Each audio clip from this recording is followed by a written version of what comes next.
اللہ رب العالمین وسلف حضرت علامہ حفیظ الرحمن صاحب قبلہ مدظ اللہ العالی، قاضی شہر حضرت علامہ مفتی اشرف جیلانی صاحب مدظ اللہ العالی، برادر عزیز حضرت علامہ سلیم اکبری صاحب، وہ جمیع ذوی الاحترام ذوی الاحتشام باصفا علماء کرام، حاضرین محفل، پردہ نشین ماؤں اور بہنوں، السلام علیکم ورحمۃ اللہ وبرکاتہ۔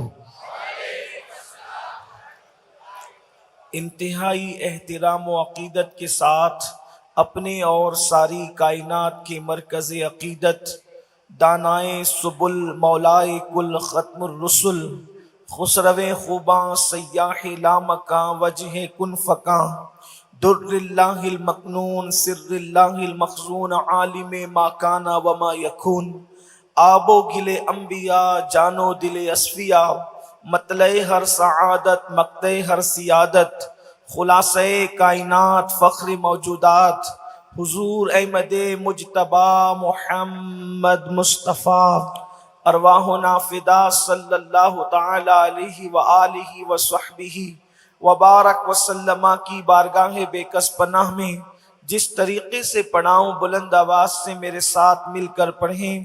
الصلاۃ والسلام علیک یا رسول اللہ، الصلاۃ والسلام علیک یا نبی اللہ، الصلاۃ والسلام علیک یا حبیب اللہ، وعلی آلک و اصحابک یا نور اللہ،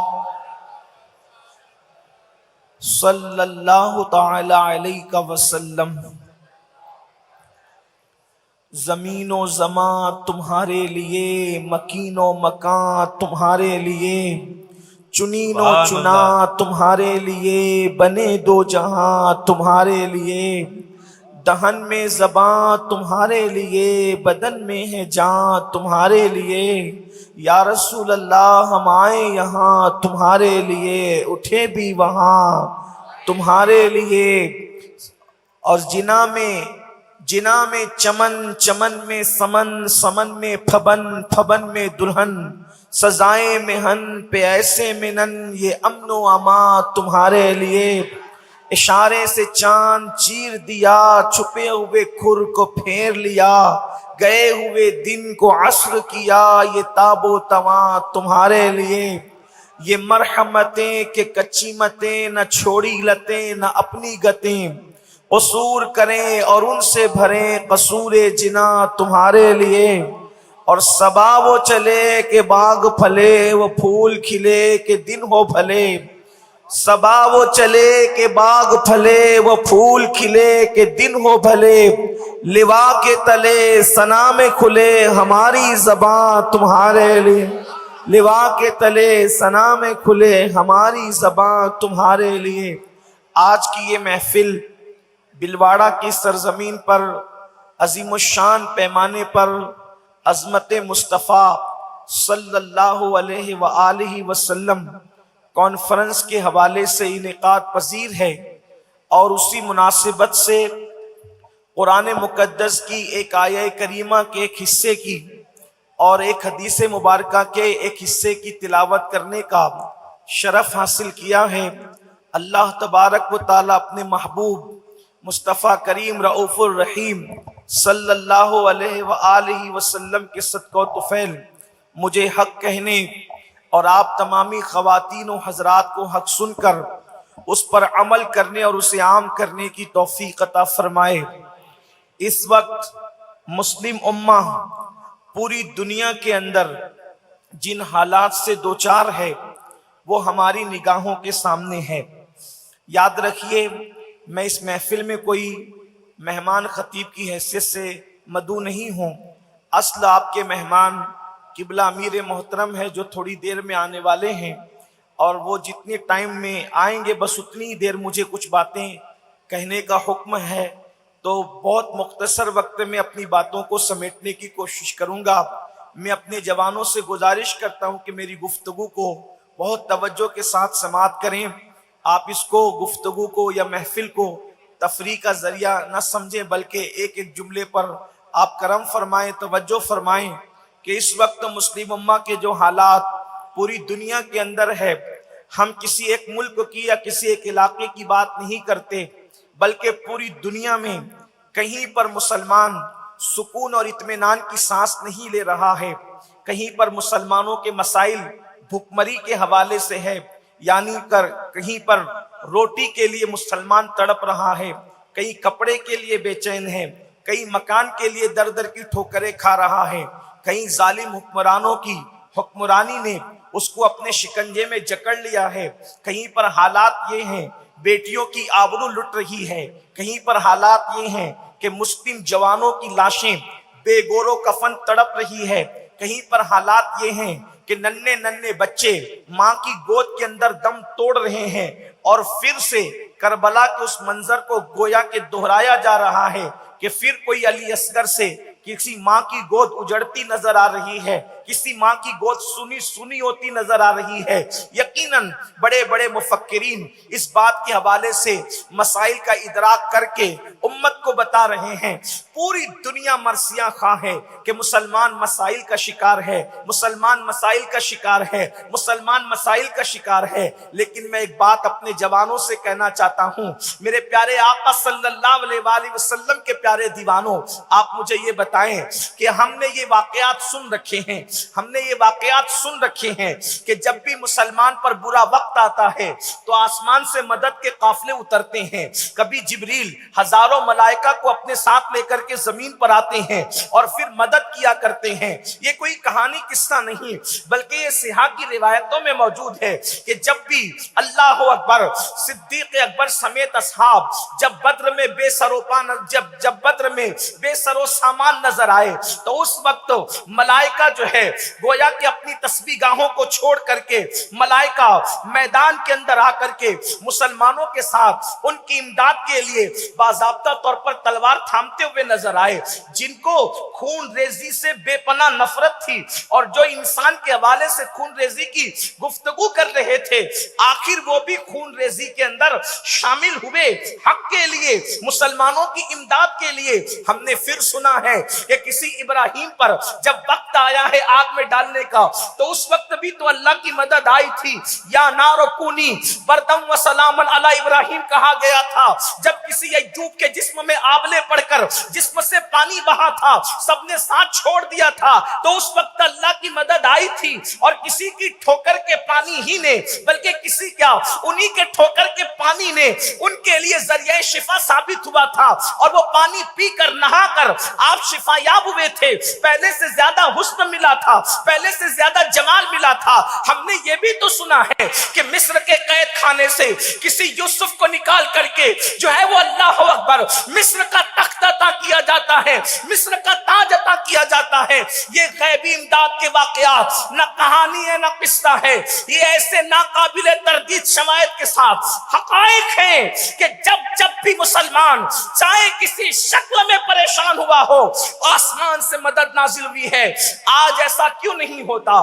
جب بھی کسی ماں کی گود کسی بچے سے سونی سونی ہوتی ہے اور اجڑتی ہے تو وہ ماں مثل مریم کی طرح آسمان کی طرف نگاہ اٹھا کر انتظار کرتی ہے کہ اے خالق ارض و سما، تو نے سب کی مدد کی، کیا تو ہماری مدد نہ فرمائے گا؟ جب بھی کسی جوان بیٹے کی لاش کوئی باپ تڑپتے ہوئے دیکھتا ہے تو مثل یعقوب کی اس کی آنکھوں میں بھی آنسو آتے ہیں، اور وہ کہتا ہے کہ کیا میری اللہ اکبر آسمانوں سے مدد نازل نہ ہوگی؟ جب کسی بیٹی کی آبرو لٹتی ہے تو لوگ آسمان کی طرف نظر اٹھاتے ہیں، کیا ہماری مدد نہ آئے گی؟ تو پھر آج کے جوانوں کو کبھی کبھی ان کا عقیدہ متزلزل ہوتا نظر آتا ہے کہ دراصل کہیں یہ واقعات معاذاللہ گڑے ہوئے تو نہیں، کہیں یہ محض کہانی اور افسانے تو نہیں۔ اس طریقے سے کبھی کبھی یہ خیال بھی آتا ہے، یہ شیطانی وسوسہ بھی آتا ہے، مگر یاد رکھو رکھو میرے آقا صلی اللہ علیہ وسلم کے دیوانوں، میرا رب جس نے بدر میں مدد کی، جس نے احد میں مدد کی، جس نے خندق میں مدد کی، جس نے خیبر میں مدد کی، جس نے آگ میں جانے والے ابراہیم کی مدد کی، جس نے بیمار ہونے والے ایوب کی مدد کی، جس نے جناب یوسف کو مصر کے قید خانے سے نکال کر کے مصر کے تخت و تاج عطا فرمائے، اللہ نے ان کی بھی مدد فرمائی. یہ سب سچائی ہے، حقیقت ہے. مگر یاد رکھو اللہ کی مدد یوں ہی نہیں آتی، اللہ کی مدد یوں ہی نہیں آتی. اللہ کی مدد جو ہے وہ ڈیپینڈ کرتی ہے کچھ شرائط پر. اللہ کی مدد جو ہے ڈیپینڈ کرتی ہے کچھ معاملات پر، کچھ نکات پر. قدرت کی طرف سے اعلان ہوتا ہے اگر تم یہ کرو گے تو ہم تمہاری مدد کریں گے. اب اگر اللہ کی مدد چاہتے ہو تو آسمانوں کی طرف حسرت سے نظر اٹھانے کی ضرورت نہیں ہے. قرآن مقدس میں کنڈیشن لگائی، اگر غلبہ چاہتے ہو، اللہ کی مدد چاہتے ہو، اللہ کی نصرت چاہتے ہو، اللہ کی امداد چاہتے ہو تو قرآن کہتا ہے وَلَا تَهِنُوا وَلَا تَحْزَنُوا، گھبرانے کی ضرورت نہیں ہے، مایوس ہونے کی ضرورت نہیں ہے، غم کرنے کی ضرورت نہیں ہے. اگر تم غلبہ چاہتے ہو خدا کی مدد کے ساتھ وَأَنْتُمُ الْأَعْلَوْنَ، تم ہی بلند رہو گے، تم ہی غلبہ پاؤ گے. بلندی تمہارا مقدر ہے، عروج تمہارا مقدر ہے. بس کنڈیشن ایک ہے، ان کنتم مومنین، تم مومن ہو جاؤ. اللہ کی مدد کو ابھی اترتے ہوئے دیکھ سکتے. سبحان اللہ، سبحان اللہ، سبحان اللہ. اللہ کی مدد کے لیے، اللہ کی مدد کے لیے مومن ہونا ضروری ہے. اللہ نے مومن کی مدد کی، اللہ نے کہیں بھی کافروں کی مدد نہیں کی، اللہ نے کہیں بھی منافقوں کی مدد نہیں کی، اللہ نے کہیں بھی دین کا مذاق اڑانے والوں کی مدد نہیں کی. آپ دیکھ لیں نمرود کافر تھا، ابراہیم مومن تھے، مدد ابراہیم کے ساتھ ہے. اسی طریقے سے ابو جہل کافر تھا، صدیق اکبر مومن تھے، اللہ کی مدد ابو بکر کے ساتھ ہے. اسی طریقے سے اللہ اکبر فرعون کافر تھا، موسیٰ مومن تھے اور ان کی پوری قوم جو ہے تو اللہ نے ان کے لیے دریا میں راستے پیدا فرما دیے. بہت لمبی چوڑی میں تمہید کی طرف جانے کی بجائے اب پتا چلا مومن کے لیے مدد آتی ہے، غیر مومن کے لیے مدد نہیں آتی. اب میں آپ سے پوچھنا چاہتا ہوں اللہ کی مدد طلب کرنے والوں، خدا کی امداد کے طالبوں، کیا ہم مومن ہیں؟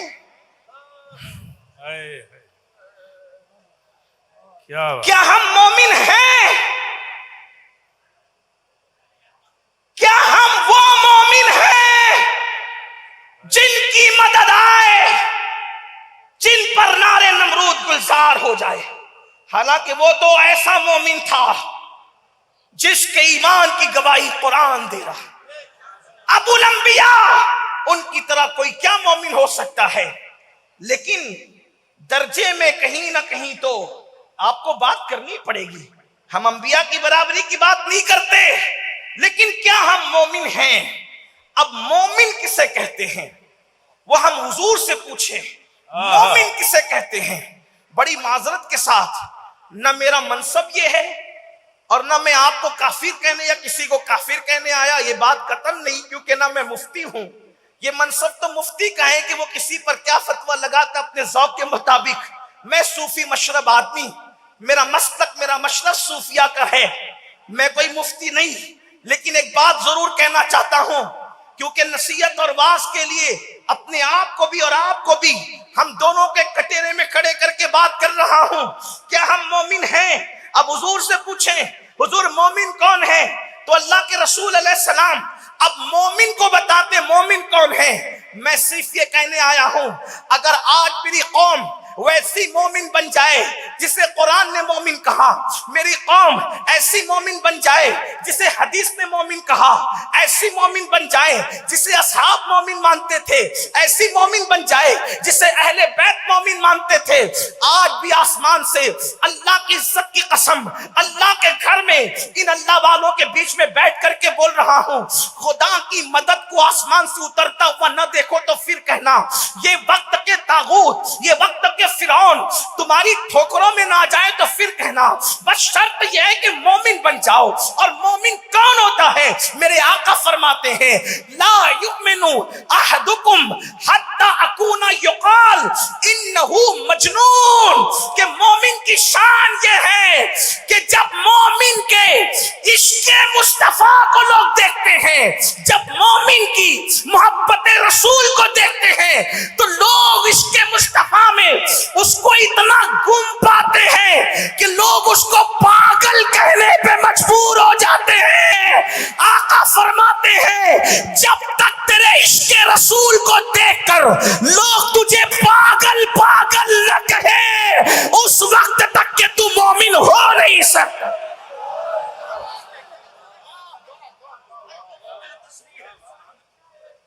پاگل نہ کہے، پاگل نہ کہے، اس وقت تک تو مومن ہو نہیں سکتا۔ مطلب کیا؟ اب تھوڑی توجہ کر لیں، یہ بے توجہی بھی کسی فرزانگی کی علامت ہے میرے بھائی، ورنہ بات اتنی قیمتی ہو رہی محبوب کی، جب ان کا ذکر آتا ہے تو فرشتے بھی اٹینشن ہو جاتے ہیں، اور میں ان کا ذکر کر رہا ہوں میرے محبوب کا، اور ہم لوگ توجہ کسی اور طرف کر رہے ہیں۔ میں کہتا ہوں جب یار کا ذکر آئے تو پھر آدمی کی توجہ ملک الموت کی طرف بھی نہیں رہتی، اگر وہ سچا عاشق رسول ہو جائے تو۔ آپ آنے جانے والوں کی طرف میرے بھائی توجہ کر رہے، میں کوئی غصے والا آدمی نہیں ہوں، میں صوفی مشرب آدمی ہوں، آپ چلائیں گے بھی تو میں بولوں گا، لیکن اتنا ضرور یاد رکھنا، عشق مصطفیٰ کی سچی پہچان یہ ہے جو ان سے پیار کرنے لگتا ہے اور خیال یار آتا ہے تو آدمی ملک الموت کی طرف بھی توجہ نہیں کرتا۔ آپ کہیں گے امین القادری کیسی بات کر رہا ہے، ملک الموت کی طرف بھی توجہ نہیں کرتا؟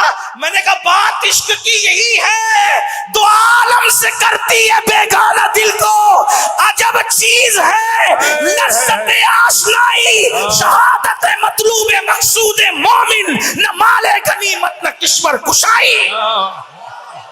وہ ملک الموت کی طرف توجہ کیوں نہیں کرتا؟ وہ ملک الموت کی طرف توجہ کیوں نہیں کرتا؟ اس لیے کہ یار کے جلووں سے فرصت نہیں ملتی۔ ملک الموت کی طرف توجہ کیوں کرے؟ اسی لیے عاشق یار کے جلووں میں گم رہتا ہے، اسے خبر بھی نہیں ہوتی اور اس کی روح نکلتی چلی جاتی۔ آپ اتنا سستا سمجھتے عشق رسول کو، آج میرا جوان بہت سستا سمجھتا ہے۔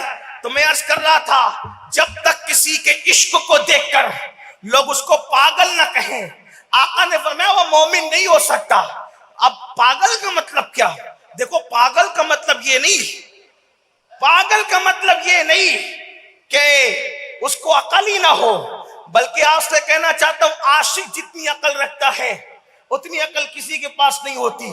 اسی لیے اور پاگلوں کو لوگ نادان کہتے ہیں، لیکن جو نبی کے عشق میں پاگل ہو جائے اس بہلول کو لوگ آج تک دانا کہہ کر پکارتے ہیں،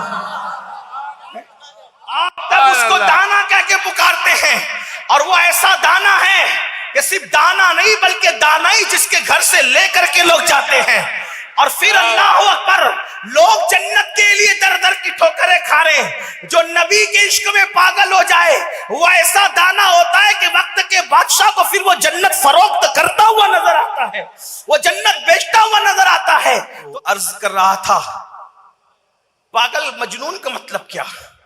دیکھو مجنون کا مطلب یہ نہیں کہ عقل چلی جائے، پھر کہتا ہوں، بلکہ مجنون کو کسی کی دھن سوار ہوتی ہے، کسی کی دھن سوار ہوتی ہے، تو دھن کی وجہ سے لوگ اس کو پاگل کہتے ہیں۔ آپ نہیں، اگر ایک بات آدمی بار بار بار بار بار بار بار بار بار بار ریپیٹ کرے، توجہ کرنا بہت اہم موڑ کی طرف بات جاتی ہے، اللہ کرے آپ کے دل میں بات سما جائے، میری بھی نجات آپ کی بھی نجات۔ آپ کے پاس بڑے بڑے خطبہ آتے ہیں. میں کوئی خطیب نہیں, بارگاہ غوثیت کا ایک بے ہنر سگ فقیر, لیکن عشق کا پیغام لے کر آیا ہوں. دل کے کان سے سننا. مجنون کا مطلب کیا؟ بے عقل نہیں. مجنون کا مطلب دھن ایسی سوار کہ لوگ ایک ہی دھن, مجنون کو ایک ہی دھن سوار ہوتی ہے, اس لیے لوگ اس کو پاگل کہتے ہیں. مطلب کسی کو دھن سوار ہو گئی کسی لڑکی کی, وہ اس کی وجہ سے پاگل ہوتا ہے. یعنی پہلا مجنون جس کو کہا گیا, عام طور پہ تاریخ میں 7 لوگوں کو مجنون کہا گیا, 7 لوگوں کو. پہلا مجنون جس کو کہا گیا تو وہ جناب قیس تھے, قیس. اور وہ لیلا کی محبت میں بس لیلا ہی لیلا, لیلا ہی لیلا, لیلا ہی لیلا. بتا نہیں مورخ نے کہاں تک انصاف کیا.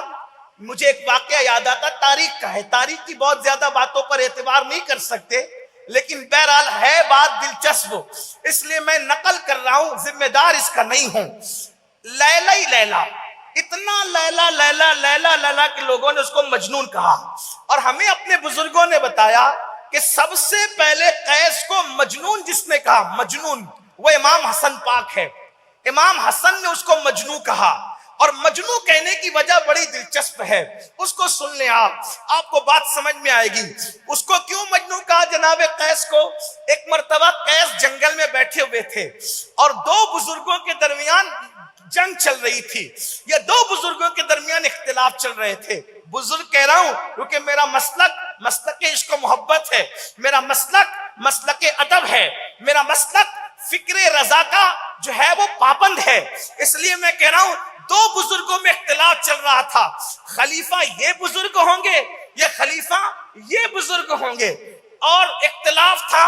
علماء جانتے ہیں کس کے لیے ہو رہا تھا, حالانکہ اللہ اکبر دونوں سراخوں پر ہے. البتہ یہ ہے العلی مع الحق, الحق مع العلی, یہ اہل سنت و جماعت کا ہر دور میں موقف رہا ہے اور انشاءاللہ رہے گا. لیکن ادھر بھی احترام کا دامن ہاتھ سے چھوٹنا تو دور کی بات, چھوٹنے کا تصور بھی نہیں کیا جا سکتا. امام حسن کو وہ مل گئے قیس, یعنی کہ مجنون مل گئے, تو وہ جنگل میں بیٹھا اپنی دھن میں. امام حسن کو کچھ خیال آیا, کہا 2 بزرگوں میں اختلاف چل رہا ہے, خلیفہ یہ ہوں گے یا یہ ہوں گے, ذرا میں اس سے پوچھ لوں. تو کہا کہ اللہ کے بندے, یہ جنگل اکیلے میں تو کیا کر رہا ہے جنگل کے اندر؟ اس نے کوئی بات کرنے کی بجائے امام حسن کی طرف دیکھا اور کہا لیلا لیلا اور لیلا. آپ نے میں ایک بات پوچھوں؟ کہا پوچھو. تو کہا کہ 2 بزرگوں میں اختلاف چل رہا ہے, خلیفہ یہ ہو کہ یہ ہو, تم کس کو خلیفہ چاہتے ہو؟ اس نے ہنس کے کہا, ایک سردار کھینچی, کہا خلیفہ تو میرے لیلا کو ہونا چاہیے. تو امام حسن نے ہنس کے کہا تو مجنو ہے, تو مجنو ہے. مطلب ایک دھن میں اتنا پکا ہے, نہ تجھے یہ بزرگ نظر آتے ہیں نہ تجھے یہ بزرگ نظر آتے ہیں, تجھے تو محبوب کے سوا کوئی دکھتا ہی نہیں. یہ تاریخی بات تھی, اس کو چھوڑ دے, لینا ہو لے لے, چھوڑنا ہو چھوڑ دے. لیکن اب اپنی اصل عنوان کی طرف آئے. مجنو وہ کہ جو اپنے مرکز سے, اپنے محور سے, اپنے محبوب سے کبھی نہ ہٹے, کبھی نہ ہٹے, اس کو مجنو کہتے ہیں. اور حضور فرماتے ہیں کہ تو اس وقت تک تو مومن نہیں ہو سکتا جب تک کہ تیرے عشق مصطفیٰ کو دیکھ کر لوگ تجھے مجنون نہ کہے. مطلب یہ کہ تجھے دھن ایک سوار ہو, ایک دھن سوار ہو, ایک دھن سوار ہو, اور وہ دھن کون سی ہو؟ رات ہو تو آمینہ کے لال کا ذکر ہے, دن ہے آمینہ کے لال کا ذکر ہے, صبح ہے آمینہ کے لال کا ذکر ہے, شام ہے آمینہ کے لال کا ذکر ہے. لوگ کعبہ دیکھ کر ابراہیم کو یاد کرتے ہیں, کعبہ دیکھ کر تجھے ابراہیم نہیں بلکہ اپنا محبوب ہی یاد آنا چاہیے. لوگ زمزم کو دیکھ کر اسماعیل کو یاد کرتے ہیں, زمزم دیکھ کر تجھے اسماعیل نہیں بلکہ محبوب ہی یاد آنا چاہیے. لوگ جنت کا ذکر کرتے ہیں, تو کہے کہ میں جنت کو لے کر کروں کیا, مجھے تو محبوب چاہیے. محبوب محبوب محبوب, خوشی ہو تو محبوب, غم ہو تو محبوب, بیٹے کی شادی ہو تو محبوب, کسی کی شہادت ہو تو محبوب. بس محبوب کے سوا کچھ سجائی نہیں دیتا. یہ ہے پاگل پن.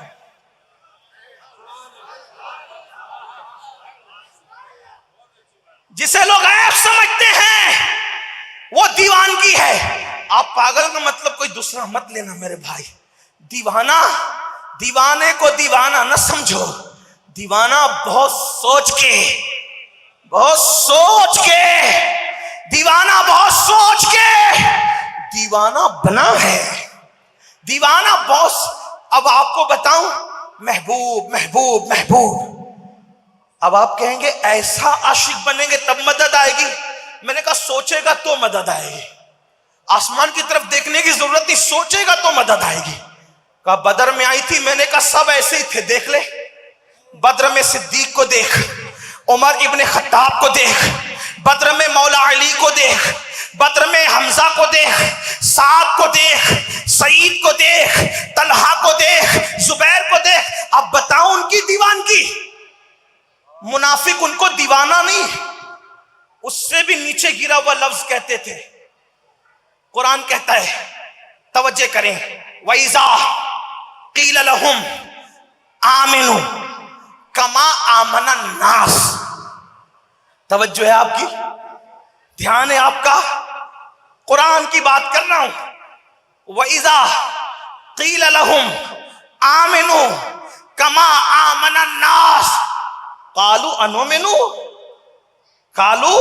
أَنُؤْمِنُ كَمَا آمَنَ السُّفَهَاءُ. اللہ فرماتا ہے الا انہم هم السفہاء ولکن لا یعلمون. اللہ فرما رہا ہے, اور جب ان سے کہا جاتا ہے ایمان لاؤ, ایمان لاؤ کس سے؟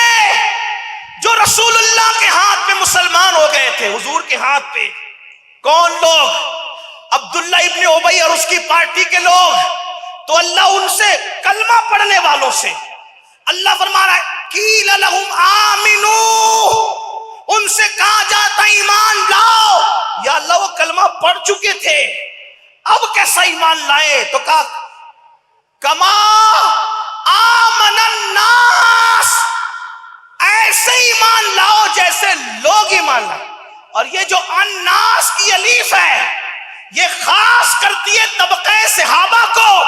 اب اس کا ترجمہ یہ ہوگا, ان منافقوں کو کہا جاتا ہے کہ ایمان لاؤ ایسے جیسے میرے نبی کے صحابہ ایمان لائے, جیسے ابو بکر ایمان لائے, جیسے عمر ایمان لائے, جیسے عثمان ایمان لائے, جیسے علی ایمان لائے, جیسے سعد ایمان لائے, جیسے سعید ایمان لائے. آپ کہیں گے ان کے طرح ایمان لاؤ, تو ان کے ایمان میں کیا تھا؟